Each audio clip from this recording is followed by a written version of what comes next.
Bagaimana beliau memulai dakwahnya? Nah, ini menarik teman-teman sekalian, karena dakwah itu barangkali dia tidak bisa dipisahkan dengan dua aktivitas mirip berikutnya. Saya suka sampaikan apa itu? Aktivitas bisnis dan aktivitas politik. Ya. Jadi tiga, dakwah, bisnis, politik. Saya melihat ini ada kemiripan. Ya, pertama, politik. Politik itu bagaimana kita menyampaikan ide-ide kita agar diterima oleh orang lain. Dalam hal ini konstituen misalnya, diterima oleh mereka agar mereka mendukung kita. Dalam konteks bisnis saya kira juga demikian. Kita punya barang, harta untuk kita jual, dan bagaimana kita meyakinkan para pembeli. Dakwah juga demikian. Kita punya konten, kita punya materi dakwah, bagaimana kita menyampaikannya kepada orang lain agar orang tersebut menerimanya. Dan tiga aktivitas ini teman-teman sekalian sama-sama memerlukan strategi. Politik perlu strategi, bisnis perlu strategi, dan dakwah juga perlu strategi.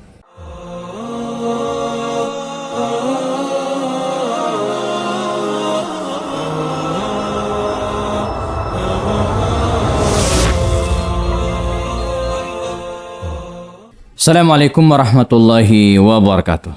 Alhamdulillahilladzi qawluhu durra la yumkinu an tushtara minal amwali bil kathrah. Wassalatu wassalamu ala Rasulillah wa ala alihi wa ashabihil bararah. Teman-teman sekalian, kita masih di program kajian Sirat Nabawiyah melalui video-video pendek bersama saya Happy Andi Bastoni, dan pada kesempatan kali ini kita akan bahas periode kehidupan baginda Rasulullah ma ba'dal bi'tsah. Jadi kalau kita lihat dan mapping kehidupan Nabi itu bisa dibagi dua. Pertama adalah era Makkiyah, yang kedua adalah era Madaniyah. Nah, era Makkiyah di mana Nabi hidup di Makkah ini pun bisa dibagi dua. Pertama adalah qablal bi'tsah, sebelum kenabian. Yang kedua adalah ba'dal bi'tsah, setelah kenabian. Kita sudah tuntaskan sekitar 50 episode qablal bi'tsah, sebelum kenabian. Dari lahirnya, masa kecil, remaja, terus sampai turunnya wahyu kepada Rasulullah sejumlah sekitar 15 episode. Ini disebut dengan ma qabla al bi'tsah, sebelum kenabian. Nah, sekarang kita akan masuk 15 episode ke depan insyaallah ma ba'dal bi'tsah, setelah kenabian. Apa yang terjadi dan dilakukan oleh Rasul sallallahu alaihi wasallam. Baik, ketika baginda Rasul mendapatkan wahyu pertama, surat Al-Alaq ayat 1 sampai 5, berarti Muhammad sallallahu alaihi wasallam sudah menjadi seorang nabi, nabiyun. Walam yursal, tapi belum disebut sebagai rasul, karena belum ada perintah untuk berdakwah, belum ada perintah untuk berdakwah. Sampai kemudian sekian bulan kemudian turunlah perintah Allah Subhanahu wa taala dalam surat Al-Muddatsir. Dalam surat Al-Muddatsir, ya ayyuhal muddatsir qum fa'anzir wa rabbaka fakabbir wasiyabaka fatahhir, dan seterusnya. Ada kalimat qum fa'anzir, qum, bangkitlah, fa'anzir, dan berilah peringatan. Maka dengan demikian Muhammad sallallahu alaihi wasallam resmi menjadi rasul utusan Allah ila kafatin nas jami'an rahmatan lil alamin. Bukan hanya untuk bangsa Arab saja, tapi untuk seluruh alam. Nah, bagaimana beliau memulai dakwahnya? Nah, ini menarik teman-teman sekalian, karena dakwah itu barangkali dia tidak bisa dipisahkan dengan dua aktivitas mirip berikutnya. Saya suka sampaikan apa itu? Aktivitas bisnis dan aktivitas politik. Jadi tiga, dakwah, bisnis, politik. Saya melihat ini ada kemiripan. Pertama, politik. Politik itu bagaimana kita menyampaikan ide-ide kita agar diterima oleh orang lain. ya, dalam hal ini konstituen misalnya ya, diterima oleh mereka agar mereka mendukung kita. Dalam konteks bisnis saya kira juga demikian. Kita punya barang, ya, harta untuk kita jual, dan bagaimana kita meyakinkan para pembeli. Dakwah juga demikian. Ya, kita punya konten, kita punya materi dakwah, ya, bagaimana kita menyampaikannya kepada orang lain agar orang tersebut menerimanya. Dan 3 aktivitas ini teman-teman sekalian sama-sama memerlukan strategi. Ya, politik perlu strategi, bisnis perlu strategi, dan dakwah juga perlu strategi. Karena itu baginda Rasul Sallallahu Alaihi Wasallam ya, memulai dakwanya dengan strategi. Ya, jadi enggak asal dakwah, enggak. Ada tahapan-tahapan, ada cara-cara yang menariknya apa? Bisa kita laksanakan juga pada hari ini. Jadi Nabi itu bukan melaksanakan dakwah yang tidak bisa kita ikuti cara-caranya, enggak. Bisa kita ikuti bahkan sampai hari ini. Ya. Nah, di antaranya dengan cara apa? Dengan cara membuat tahapan-tahapan. Marahilud dakwah. Ya. Marhalah dakwah. Tahapan-tahapan dakwah. Umumnya, para penulis dulu, ya, atau secara umum dalam pelajaran-pelajaran sekolah kita, membagi tahapan dakwah Nabi itu menjadi 2. Pertama adalah era yang disebut dengan era sirriyah. Sirriyah itu dakwah. Jadi Nabi berdakwah secara diam-diam. Yang kemudian yang kedua adalah jahriyah itu dakwah. Nabi masuk tahap berikutnya berdakwah secara terbuka, terang-terangan. Ya. Tapi yang menarik, Dr. Munir Muhammad Ghadban dalam kitabnya Al-Manhaj Al-Haraki. Ya, ini buku ya, Al-Manhaj Al-Haraki di Sirat Nabawiyah yang ditulis oleh Dr. Munir Muhammad Ghadban, ya. Dalam karya ini kalau teman-teman baca, ya, justru beliau yang membagi tahapan dakwah Nabi itu justru menjadi 3. Ya. Pertama kata beliau, sirriyatud dakwah wa sirriyatut tanzim. Apa itu maksudnya? Nabi berdakwah secara sirriyah, diam-diam. Ya. Door to door, antar personal, ya.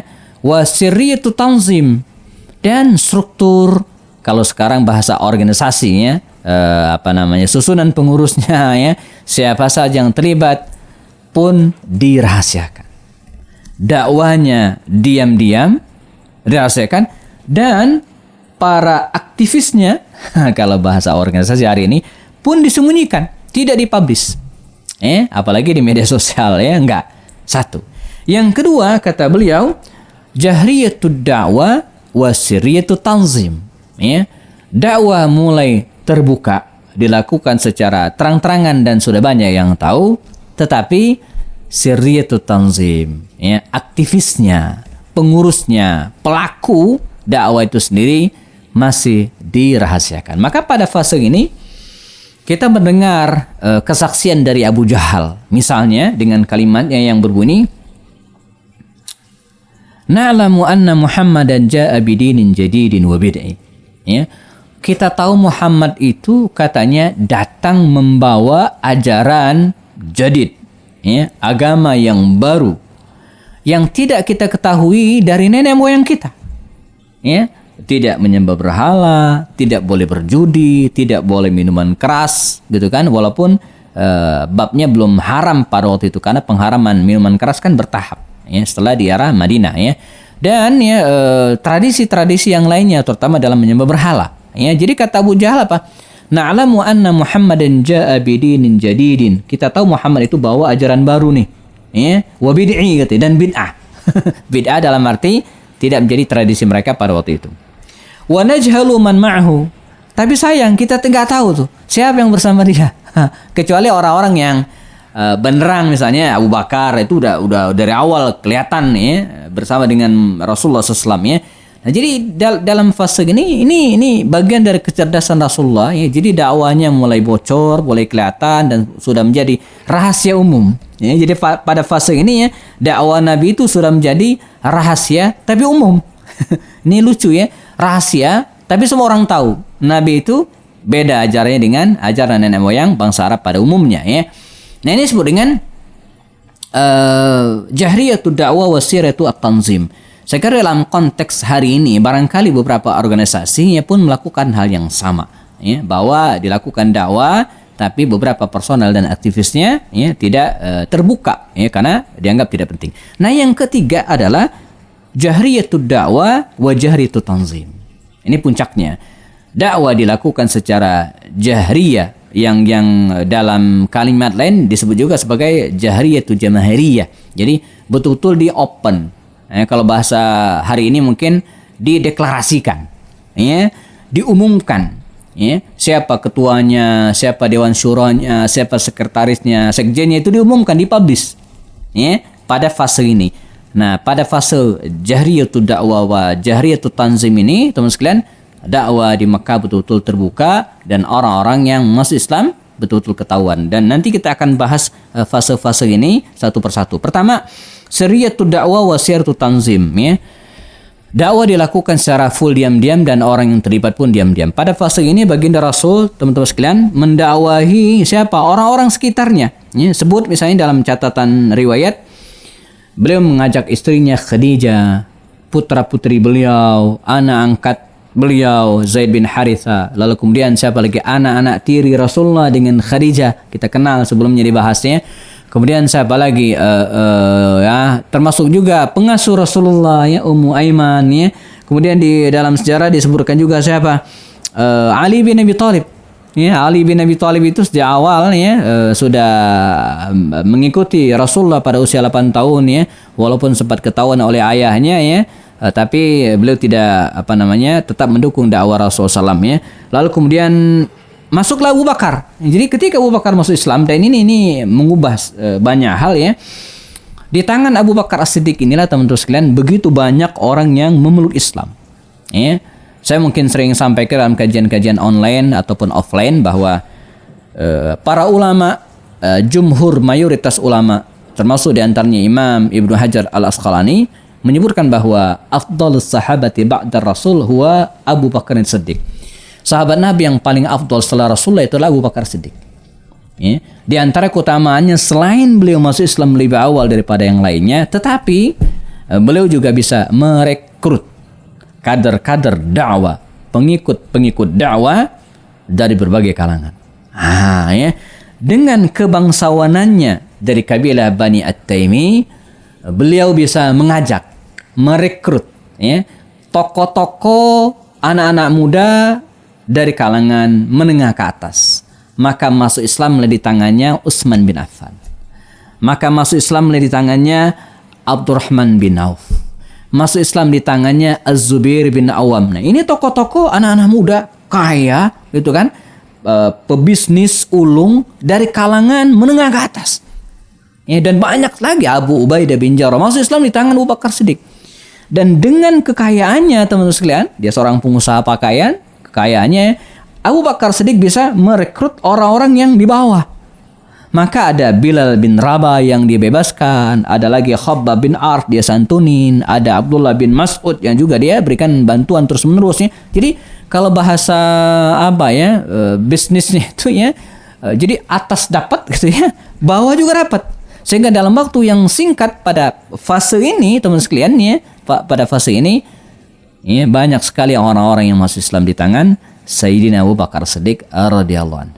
Nah, ini mulai masuk pada fase yang kedua tadi itu, ya, jahriyatud dakwah wa sirriyatut tanzim, di mana pada fase ini terjadi hal-hal yang unik, ya, di mana banyak di antara mereka keluarga yang masuk Islam tapi yang lain nggak tahu. Misalnya Omar. Kita akan cerita sedikit tentang Omar ini, ya. Kakaknya, ya, abangnya, ya, yang lain ibu satu ayah, namanya Zaid bin Khattab, sudah masuk Islam. Satu rumah dengan Umar, makan minum bareng gitu, ya. Tapi Umar nggak tahu kalau abang ini masuk Islam. Ya. Walaupun Umar tahu bahwa Nabi itu sudah mendakwahkan Islamnya, tahu, tapi dia nggak tahu kalau di dalam rumahnya sendiri, gitu kan, ada yang sudah masuk Islam.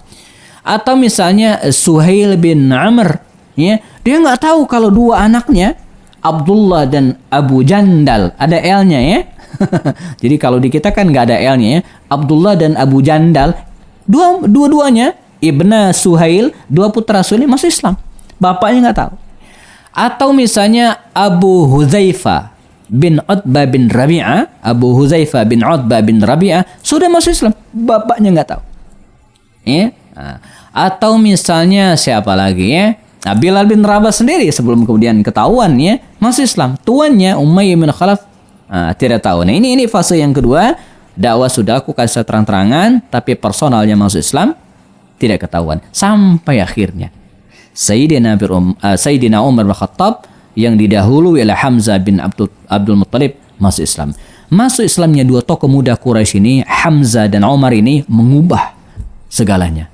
Ya, kondisi dakwah yang dilakukan diam-diam tadi, begitu Umar masuk Islam, beliau berkata kepada Rasulullah, ya Rasulullah, wahai Rasulullah, alasna alal haqqa, bukankah kita ini benar? Bala, kata Rasul, betul, kita benar. Nahnu alal haqq. Fa fimal ikhtifa. Lalu ngapain diam-diam kalau kita benar? Maka Nabi mengajak para sahabat turun ke jalanan mendeklarasikan dakwah beliau. Ya, beliau berdiri di atas bukit Safa, ya, memanggil orang-orang, ya ma'syara Quraisy, ya ayuhan nas, halumma ilayya, kemari. Ya, jadi kalau bahasa hari diundang oleh Rasul, dijamu, beliau makan gitu kan. Nah, di situ kemudian beliau berbicara. Ya ma'syara Quraisy, wahai orang Quraisy, para hadirin dan hadirat sekalian, ya, kata beliau, ya, ma ra'yukum, bagaimana menurut kalian kalau saya katakan bahwa di belakang bukit ini ada khail, ada pasukan kuda, pasukannya akan menyerang kita. Kalian percaya? Kata mereka, percaya, Anda tidak pernah dusta. Kalau begitu saya sampaikan bahwa tidak ada Tuhan selain Allah, bahwa sesembahan selainnya adalah batil. Fa'amana ba'duhum, ya, sebagian beriman dan sebagian tidak beriman. Maka sejak saat itulah ya dakwah Rasulullah dilakukan secara terang-terangan. Dan apa yang terjadi ketika baginda Rasul mendakwahkan Islam secara terang-terangan dan orang-orang yang masuk Islam juga mempublish dirinya, menyatakan dirinya masuk Islam, kita akan bahas pada sesi berikutnya insyaallah. Saya Happy Andi Bastoni. Assalamualaikum warahmatullahi taala wabarakatuh.